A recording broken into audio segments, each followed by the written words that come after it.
Delight IAS पर आप सभी का एक बार फिर से बहुत बहुत स्वागत है। तो यूपीएससी प्रीलिम्स एग्जामिनेशन अब ज़्यादा दूर नहीं है, लगभग यहाँ से 12 से 13 दिन का समय आप लोगों के पास बचा हुआ है ना। तो मेरे हिसाब से अब जो है तैयारी आपके अंतिम परिणाम में होगी। आप लोगों ने अच्छे खासा तरीके से रिवाइज जो है चीज़ों को कर लिया होगा। आपके बड़े स्तर के कॉन्सेप्ट जो हैं वो अच्छे तरीके से हो गए होंगे। इवन आपके खुद के नोट्स जो हैं हर चीज़ को लेकर रेडी होंगे। अब सवाल ये है कि क्योंकि देखो वॉर को लेकर भी आपकी पढ़ाई डिस्टर्ब हुई होगी, है ना। उस टाइम पीरियड में आप थोड़ा सा आपका फोकस जो है हो सकता है हिल गया हो, ये सारी चीज़ें हुई हों। तो ऐसी कंडीशन में आपके मन में एक सवाल ये है कि सर अगर स्पेसिफिकली कुछ पता लग जाए कि किस चीज़ को किस तरीके से तैयार करना है, या 12 से 13 दिन में अपनी तैयारी किस डायरेक्शन में रखनी है जिससे हमारा प्रीलिम्स एग्जामिनेशन मिस ना हो, तो उसको लेकर हम लोग थोड़ा सा गहराई से बात करने वाले हैं। सबसे पहली चीज़ तो एक से दो बातें मेरी सुन लीजिएगा, दिमाग में रख लीजिएगा। देखो 4-5 दिन या 10 दिन की तैयारी मैटर नहीं करती है, तैयारी कंसिस्टेंट तरीके से मैटर करती है। मतलब पिछले 2 साल से आप लोगों ने कम से कम तैयारी की होगी, 1.5 साल से पढ़ा होगा, तब जाके ही आप एग्जाम में अपीयर हो रहे हो। तो उस टाइम पीरियड को याद रख के अपने कॉन्फिडेंस को बूस्ट करो। यूपीएससी प्रीलिम्स एग्जामिनेशन कॉन्फिडेंस का गेम है। इवन सारा पेपर अगर आप यूपीएससी का देखोगे, चाहे प्री हो, मेंस हो, इंटरव्यू हो, कॉन्फिडेंस के बिना आप इसको क्वालिफाई नहीं कर सकते। अगर आपका लास्ट मोमेंट में कॉन्फिडेंस लूज हुआ ना, तो आपको बहुत ज्यादा नुकसान होगा। लेकिन अगर लास्ट मोमेंट में आप कॉन्फिडेंस को थोड़ा सा बूस्ट करके रखते हो, तो बाकी एस्पिरेंट के ऊपर आपको एज मिलेगी। मेरी इस बात को दिमाग में रख लीजिएगा, आपको बहुत ज्यादा हेल्प करेगी लास्ट के 10 दिन में। दूसरी चीज ये है कि अब क्या किया जाए, अगले 13 दिन या 12 दिन किस तरीके से तैयारी की जाए जिससे हमारा एग्जाम मिस ना हो।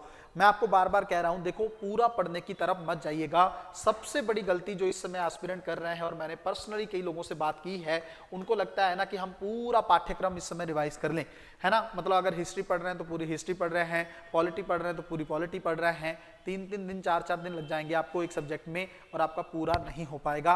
और मैं आपको एक चीज कहता हूं, जैसे मान लीजिए आज आप पॉलिटी ही पढ़ना शुरू करते हैं, है ना, 13, 14, 15 में 1 से 2 दिन या 3 दिन आपको पॉलिटी पढ़ने में लगते हैं।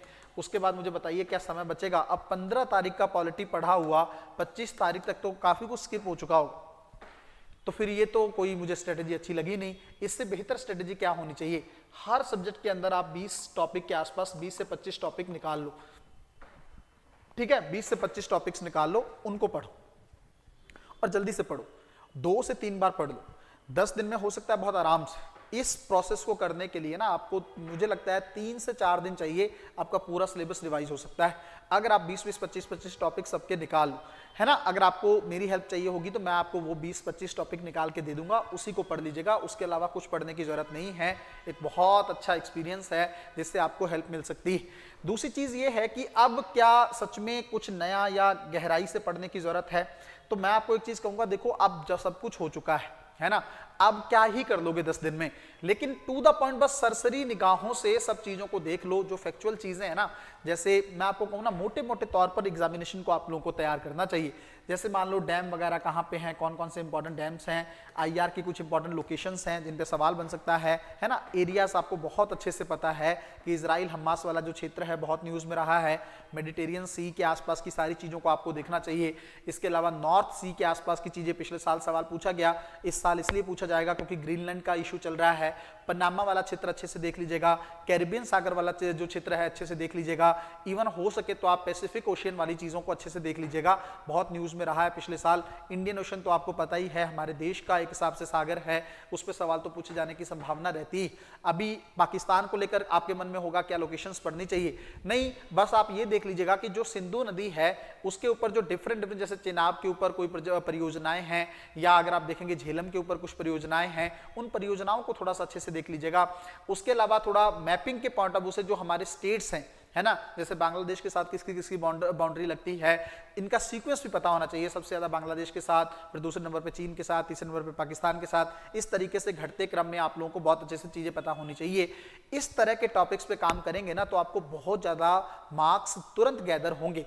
मैं आपको कह रहा हूं किसी मैगजीन और इन सब चीजों के करंट अफेयर पे मत जाइए, खुद का दिमाग यूज करिए कि करंट अफेयर में पिछले एक साल में कौन कौन सी चीजें रही हैं। मैगजीन वगैरह तो आपने पढ़ लिया, उसमें कोई प्रॉब्लम नहीं है, बट खुद का भी दिमाग यूज करना है कि किस तरीके से आपको किन चीजों पे ध्यान देना है। प्लेसेस इन न्यूज को लेकर मैं आपको एक वीडियो दे दूंगा, बहुत सारे बच्चों की डिमांड थी कि सर एक प्रॉपर हॉलिस्टिक वीडियो मिल जाए जिसमें कोई भी लोकेशन छूटे ना, सवाल उसके अंदर से हो जाए। तो टाइम लगेगा, कोई दिक्कत नहीं है, 20 तारीख से पहले पहले वो वीडियो मैं आप लोगों को दे दूंगा, उसको 1 से 2 बार अच्छे से देख लीजिएगा, उससे आपको बहुत हेल्प मिलेगी लास्ट के मोमेंट में। और इवन हो सके तो पेपर वाले दिन उसको देख के जाइएगा ताकि आपके सवाल जो हैं जाते ही सही बैठ जाएं। और बहुत अच्छे से मैं उसको तैयार करने वाला हूं, कोई भी लोकेशन आपकी छूटेगी नहीं, विद मैपिंग जो है आपको यहाँ पे दिख जाएगा, तो फिर शायद आपको चीजें याद रह जाएंगी। इवन उससे आपको एक आइडिया ये भी लगेगा कि मैप जो है कैसे पढ़ना है। दूसरा, एंशिएंट और मिडिवल हिस्ट्री की मैपिंग की जो है वीडियो आ चुकी है। एक आपका मॉडर्न हिस्ट्री के कुछ लोकेशन बचे हैं, मैं सोचता हूं आजकल में वो भी करवा के ना एक हॉलिस्टिक वीडियो मैं आप लोगों को दे दूंगा, तीनों की एक ही वीडियो जो है मर्ज करके दे दी जाएगी। आप उस मैपिंग को भी जाने से पहले एक बार देख लेना, और उसके अंदर मैं ना कुछ नए मैप भी ऐड कर दूंगा। हिस्ट्री के पॉइंट ऑफ व्यू से जो भी लोकेशन इंपॉर्टेंट होंगी वो उन मैप के अंदर ऐड कर दूंगा मैं। जो लास्ट हॉलिस्टिक वीडियो आने वाली है उसके अंदर आप उसको प्रॉपर अच्छे से देख लीजिएगा। तो हिस्ट्री और ज्योग्राफी की जो मैपिंग वाला सवाल है वो आप लोगों का जो मन है, दुविधा है, वो दूर हो जाएगी। रही बात अनुच्छेद को लेकर भी एक वीडियो हम प्लान कर रहे हैं कि किस तरीके से जो है इंपॉर्टेंट आर्टिकल जो है, ज्यादा नहीं 40 से 50 आर्टिकल आपको पता लग जाए और मैं ही बता दूं कि ये आर्टिकल आपको पढ़ना है, तो फिर आपको जो है तुरंत 1 आध घंटे में उनको भी देख लीजिएगा। मतलब 1 से 2 सवाल अगर अनुच्छेद को लेकर आते हैं तो वो भी जाते आप लोगों के सही हो जाए। रही बात इकोनॉमिक्स की टर्म्स की, वैसे तो उसको लेकर एक वीडियो शायद पहले मैंने डाल रखी है, लेकिन कोई दिक्कत नहीं है, अगर होगा तो एक वीडियो जल्दी से हम लोग टर्म्स की देख लेंगे। जो इंपॉर्टेंट टर्म्स जो हैं इकोनॉमी में बन रही हैं, जिसपे सवाल बन सकता है, चाहे वो वर्किंग कैपिटल वाली चीजें हों या फिर जो इन्फ्लेशन से जुड़ी हुई टर्म्स हैं या बैंकिंग को लेकर टर्म्स हैं, और खास करके स्टॉक मार्केट को लेकर यूपीएससी प्रीलिम्स एग्जामिनेशन में इस बार फिर से फोकस करने वाला है, तो उससे जुड़ी कोई टर्म्स होंगी तो उनको भी हम लोग थोड़ा सा अच्छे से देखने का प्रयास करेंगे ताकि आपको जितनी हेल्प मेरी तरफ से हो पाए मैं कर दूं। रही बात कुछ और लोकेशंस की तो उसको भी देख लिया जाएगा, है ना।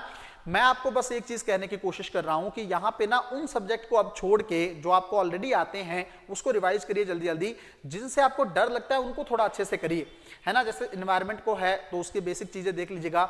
इन्वायरमेंट के अंदर जो अभी क्रैश कोर्स में मैं करवा रहा हूं, इतना स्पेसिफिक करवा रहे हैं हम कि 5 क्लास के अंदर या 6 क्लास के अंदर पूरा इन्वायरमेंट हो जाएगा आप लोगों का। जो आपकी बेसिक टर्म्स है ना, इकोलॉजिकल जो निके किसको बोलते हैं, इकोटोन किसको बोलते हैं, है ना, इकोलॉजिकल सक्सेशन किसको बोलते हैं, ये टर्म्स यूपीएससी प्रीलिम्स एग्जामिनेशन में ब्लू कार्बन वगैरह क्या होता है ना, ये सारा ही मैं अच्छे से करवा दे रहा हूं एकदम टू द पॉइंट। एक टर्म उसका एक लाइन में जिक्र, एक टर्म उसका एक लाइन में जिक्र, इवन नेशनल पार्क वगैरह, वाइल्ड लाइफ सेंचुरी वगैरह, और जितने भी वन्य जीव इंपॉर्टेंट हैं और जितने एनवायरनमेंट के लॉज हैं वो सारा मैं इस बार करवा रहा हूं क्रैश कोर्स में। तो अगर जिस बच्चे को सिर्फ एनवायरनमेंट करना हो या एनवायरनमेंट की चीजों को देखना हो, वो भी डिलाइट आईएएस के क्रैश कोर्स को ज्वाइन कर सकता है। अभी तो डिलाइट आईएएस के क्रैश कोर्स की कुछ फीस ही नहीं है ना, पूरा रिकॉर्डेड बैच ही 3000 रुपए में आपको मिल रहा है।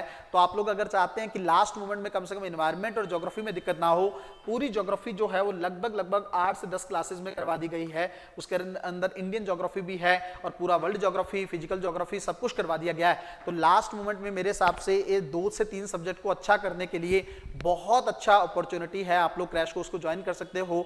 लेकिन अगर आप खुद से भी करना चाहते हैं तो मैंने काफी सारी चीजें आप लोगों को बता दी हैं, खुद से लेके कॉपी पेन बैठिएगा और फिर डिसाइड करिएगा कि कौन कौन से एरिया पे सवाल पूछे जाने की संभावना सबसे ज्यादा है। ठीक है, मिलते हैं अगली वीडियो में, तब तक अपना ध्यान रखें, अपनी पढ़ाई को बहुत अच्छे तरीके से करते रहें। बहुत बहुत धन्यवाद।